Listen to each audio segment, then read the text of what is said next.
So today I'm going to give you talk a little bit about our approaches to non-communicable disease from the Health Promotion Board perspective. Health Promotion Board is a statutory board of the Ministry of Health.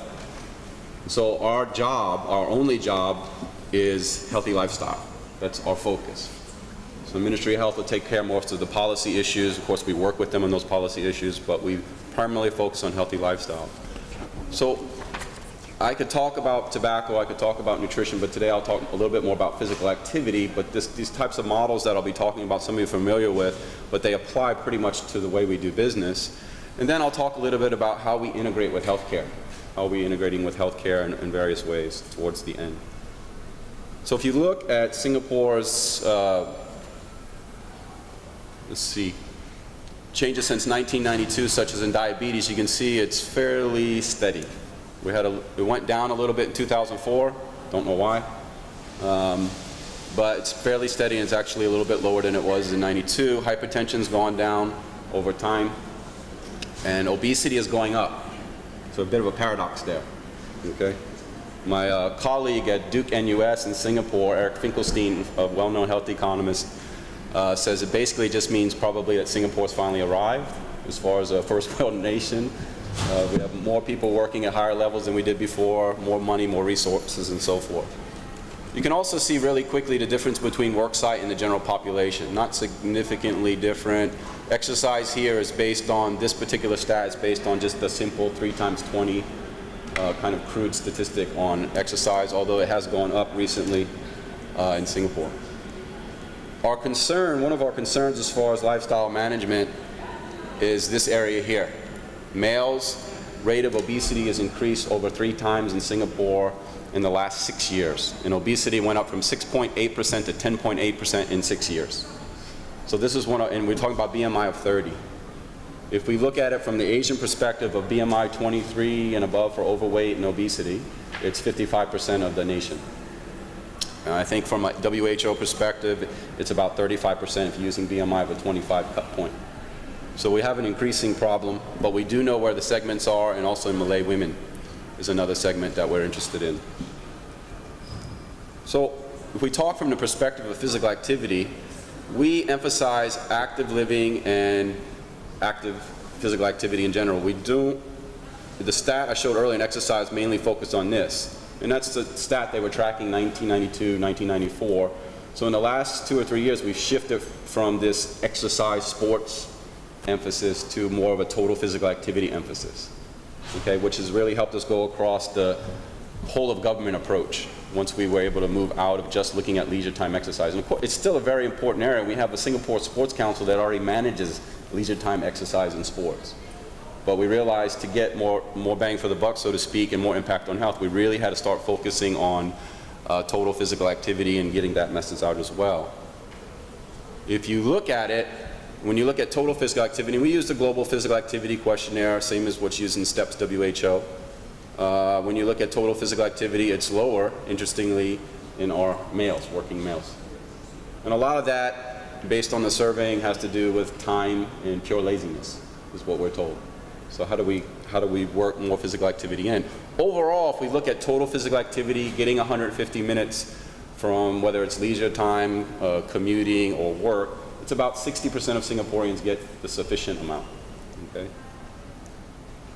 And if you look at it, though, from a total physical activity perspective, you see where the contributions of physical activity come from across Singapore, and as you can see, mostly from transport. 62% of Singaporeans use public transport. The majority of Singaporeans live within 400 meters of an MRT stop. So this is a small country. And also parks and parks connections. I'll show you a little bit more about this infrastructure. If you have access to the paper that we did, it has a lot more detail in this, but if you don't, let me know and I'll send it to you. We sent ours in a little late because we're waiting on information from the Land Transport Authority. And the point I'm trying to get across here is we know that the ecosystem makes a difference in health, but we still have to focus on the individual behavior as well. Because if you look really hard at Singapore and what we have as far as infrastructure, it's all there. There's no crime. There's high accessibility to parks. There's hundreds of parks in Singapore. There's free gym facilities, there's fitness corners everywhere. I'll show you a little bit about that, but then you still get back to, okay, so we're at 60%, so what do we do? Okay, so we have to work well with healthcare. And this is our ecosystem model that we're working on right now. We will develop a full paper on this for publication eventually, an informational paper on what's going on in Singapore to share it in the next year. But you can see policy-wise, some of the interesting policies in Singapore is we have a very, very high cost for cars. We have to pay a COE, what's that called, Hendrik? Yeah, certificate of entitlement. It's almost double the cost of your car. Okay, so only about 20% of Singaporeans use a car, which of course, naturally, policy-wise, would have a dramatic impact on physical activity rate. So we know that plays a significant role, and then also accessibility. And then recently, to give you an example where Health Promotion Board works with the government and we keep an eye on what's going on is, there's a lot of complaints in Singapore about the overcrowding on the trains recently. Okay. Singapore is about 3.5 million citizens and about 1.5 million foreigners. Okay. And so there was overcrowding on the train. One of the politicians got up in the recent annual debates about what needs to be done in the next year. And he said, why don't we just make transport on the trains free from 7 o'clock to 8 o'clock to get people to leave early and not go during the peak hours? So the Health Promotion Board quickly thought about that and said, why don't we also offer free exercise programs in the morning to further entice the people to get out? These people are really busy, they don't have a lot of time. So we've started piloting that program, and what we did is we went into the private sector and worked with the gyms. And we found that the gyms were actually willing to give up their space, private gyms, in the early mornings for a very low rate. I think we pay like $150 or $200 for 50 to 100 people to use the gym in the morning. And if you're outside running, you can pop up and use the shower. Okay, so because that was what we found there, was it was a low peak hour for them. So for them, they thought, well, business-wise, we might be able to get more people in if we expose this time free. We're not using it anyway, so we might as well make a little bit of money. So then we were able to use kind of a win-win-win scenario across. And that program, we call it Sunrise in the City, is fully booked out. It's busy. Every venue is full throughout. So it's working, and we're going to expand it in the next 2 months. If you look from a social cultural point of view, I've spent a lot of time when I first got to Singapore in the community. And we went to Beijing and learned a lot about Heo Qigong and Tai Chi and how it works and so forth. We applied some of our lessons learned back and then brought it to Singapore. We have, for our 50-plus generation, our aging generation, we're spending a lot of time and money, but not a ridiculous amount of money. We had a 3-year funding model to get these 4 national programs off the ground, with strong KPIs, driven by a politician, a mayor, who was pro-physical activity. So his name's Mayor Teo Penny, he's part of the Northwest District. But and what I found from this approach was, having a politician drive this works. Having a public health person drive it will not work. So we served more as an advisor, what to do, how to do, when to do, that type of thing. But he made it happen with the constituencies. And then what happened was, now we have almost 150,000 members across these 4 platforms. We have Brisk Walk, which has well over 100,000 members, the different constituencies. Singapore has about 90 community centers. So it's in your neighborhood. And the community centers are quite nice. And then out of these community centers, they have the brisk walking clubs. And then we train the lay leaders, train the trainer, and the lay leaders get the people out. The grassroots approach. Dance Fit, we found people like that. We have about 25,000 women, 40 plus in that. Tai Chi Qigong across is about 30,000 individuals. So when you add that up, and we find that they tend to get more minutes. And we haven't released a study yet, but we do have data on people who it's cross-sectional, but people who participate in these programs compared to the general public get much more total physical activity and have higher fitness levels and have a little bit lower BMI. So there's some, but what was most interesting was the social aspects were much better. The neighborliness, the mental health issues were a lot better in these particular groups compared to the general public. My group, the Physical Activity Center of Excellence, cuts a few areas. We do our typical programs in outreach, but we also work on knowledge to action. All research we do is for a purpose and has to be implemented, or they won't allow us to do it. We also run a joint innovation lab where we're looking at technologies and how we implement technologies in Singapore and work with the private sector to define these technologies. And then we work on capacity building, training the physician to do exercise counseling. I'll talk about that in a moment. Training lay leaders. We have over 5,000 health ambassadors that work in the work sites and in the communities to get people out and run programs and serve as conduits between healthcare and programs. If you look quickly at our built environment, again, structure. One of the things, if you've been to the central business district of Singapore, you don't bike there. Okay? It's a bit dangerous. And they probably won't change that. But what a lot of people don't realize is this, the CBD of Singapore is not Singapore. The outskirts of Singapore is where the Singaporeans live in what we call the heartlands area. So those are the areas we have to focus on. And these are where we came up with what we call biking towns. So the individual towns or areas come up with policies for biking, to allow biking. So that's growing slowly. But we also have what we're working on is called park connectors. So you see here, all these parks in Singapore, a lot of parks. And so now what they're working on over the next 10 years is to connect all these parks where you can walk or bike through. So, and also eventually we'll have a 150-kilometer loop that connects everything. Almost like a train system, I guess. You have all the connections and around the system. So you will be able to get around Singapore by bike. But how many of you have been to Singapore? Okay. What's the biggest problem in Singapore as far as activity is concerned? It's hot. Every day, all day. It's 30 degrees, 32 degrees, every day, all day. 29 degrees at night. Okay, so that's our biggest barrier as far as the physical environment. So we do work on indoor programs and things of that nature, but a lot of these parks have good tree cover and so forth. And a lot of people go in the early morning, usually older people, and the younger people go out in the afternoon, we find. But most parks are within 400 to 800 meters of your home. So the infrastructure is there. Although we're still at only 60% physically active. So keep that in mind. They're also going to be working on the overpasses and more shelters with covered walkways. So the government's investing in other policies. They're investing a lot of money in covered walkways because it's hot. And we get a bit of rain. So they're going to extend, normal walkways go about 400 meters. They're going to extend it to about 800 to 1,000 meters so people can walk to the train station or the MRT out of the sun or out of the so that should, we hope, in the future will enhance some of our total physical activity numbers as well to encourage people to walk instead of hopping in a taxi cab to go to the MRT station.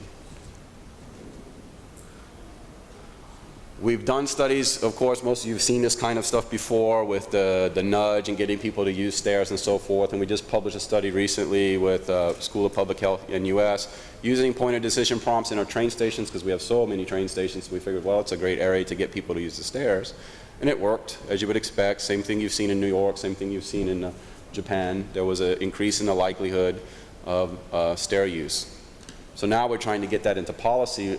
And I don't think New York uses a policy, but they have pretty good uptake with the green signages, use the stairs, use less electricity type of approach.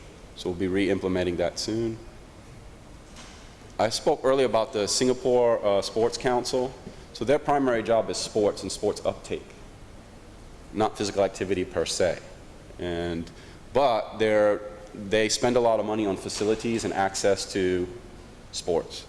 And so now they're moving into what they call a super sports club approach, an integrated approach, increasing accessibility, even lowering the costs even lower. So there should be an increase there. There'll be more facilities for people to participate in and so forth throughout. So they use what they call a Vision 2030 plan. It was a whole of government approach but driven by Singapore Sports Council. You can read about this online. It's a PDF. You can pull this off if you want to read more about it. But what's in action right now from the Ministry of Health, this is going on right now. And they're engaging the public right now to get feedback. The Healthy Living Master Plan is being driven by the Ministry of Health. And of course the Health Promotion Board plays a role here. So this probably will be released in the next year. And I'm sure it'll be accessible to the public. And of course the transport policies, I've spoken on those already.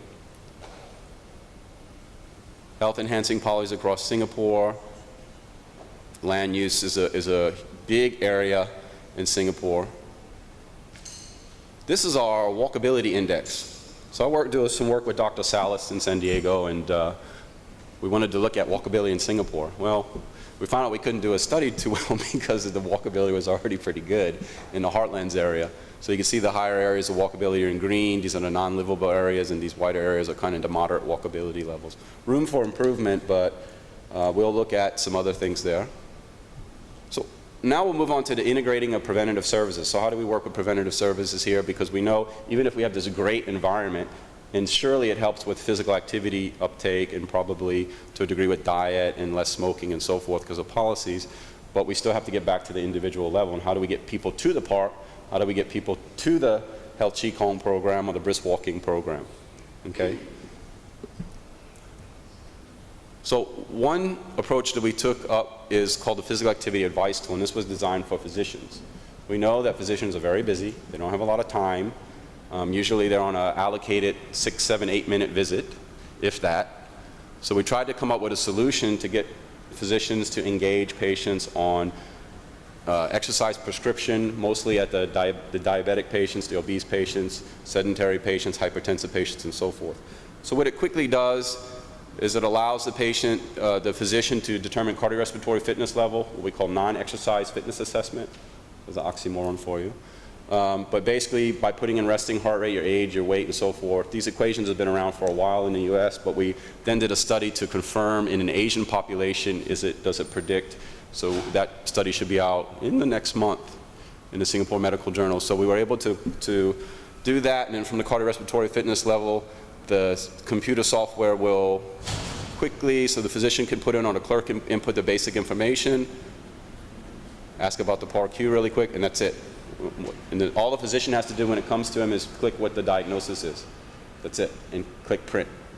Uses the Ministry of Health guidelines for physical activity, very similar to American College of Sports Medicine guidelines. The individual will get a quick print on where they are as far as BMI is concerned, where how's that rates. This allows the physician to do a quick 2 to 3 minute interaction and also refer back into the community. Okay? Also gives them their fitness level, so they understand their fitness level. But from that, though, it gives them their exercise prescription. This is a tailored exercise prescription, not a general exercise prescription. So based on the person's capabilities and so forth.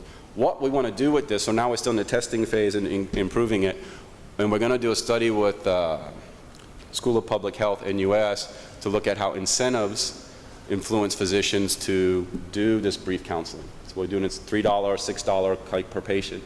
And why we wanted to go with this approach is not only to integrate back to the public programs with the politicians that are interested in it, but also there's 60,000 GP visits, general practitioner visits per day in Singapore. And what the literature shows is if the GP just spends, it's just like the tobacco stats, you spend 3 to 5 minutes, about 5 to 10% of people will actually take up exercise. All right? But the key is then you just got to get them back into the community programs because that's where it'll stick. They make friends and bonds and so forth. They have more reasons to go besides the exercise part. It's the fun part that gets done. So this is what we think is an integration tool that we want to continue to work on. We can share that with you on the website and so forth. You can look at the link. We have a demo link that people can use. Another approach that they use for physicians to engage with patients is a program called Health Choices. It's a very straightforward, brochure, the 3 A's, ask, advise, assist, very quickly on tobacco, on obesity, and I think the other one is hypertension maybe. It's a very concise program, and it integrates a bit with the PAT tool. So we work with this group in the Health Promotion Board, a Healthy Aging group, and we've trained about 2,000 physicians, but they haven't done an evaluation yet on this particular type of program. I mean, most of you know from the literature that these things do work. But again, what I'm more interested in is how do we link that back to the community? Because we have these 90 community centers and all these Singapore Sports Council gyms, can we automatically send an email to the individuals in these centers that run these programs if the person doesn't opt out? We ask the person, would you like to opt out? Would you like to be communicated? And then we would tie that back. So that's the next level we want to get to after we have more confirmation that the physicians like the tool. The physicians really like the tool. However, the number one thing that they want is it integrated into the electronic medical record system. One-stop shop, right? They don't want to have to go to 5 different softwares to do stuff every day. And we completely agree. But it's just going to take time to get there. In Singapore, this electronic medical record system has only just started in the last 3 or 4 years. So, and having gone through that with the US military, it takes about 5 years till it really takes up and really takes off, and people change their mindset from paper records to electronic records. The last slide here is on integrated person-centric screening. So we work on, I think, the lower 30% of the SES here, and we provide screening in the community, one-stop shop screening for your basic screening for dollars, just a few dollars to get people in. And the part that we are working on now, this is about a 1.5 year old program, so you can see the types of screenings that are done, where it's done, and so forth. And of course, as you would expect, the challenge right now is the follow-up part, getting people to go on to the physician after the screening and so forth, so they're working that out. But screening-wise, it's working well. I mean, you can see our stats in Singapore, about 74% of individuals get screened for blood pressure and other areas, so the screening part's working, but we just need to get people to take action and follow up. That's all.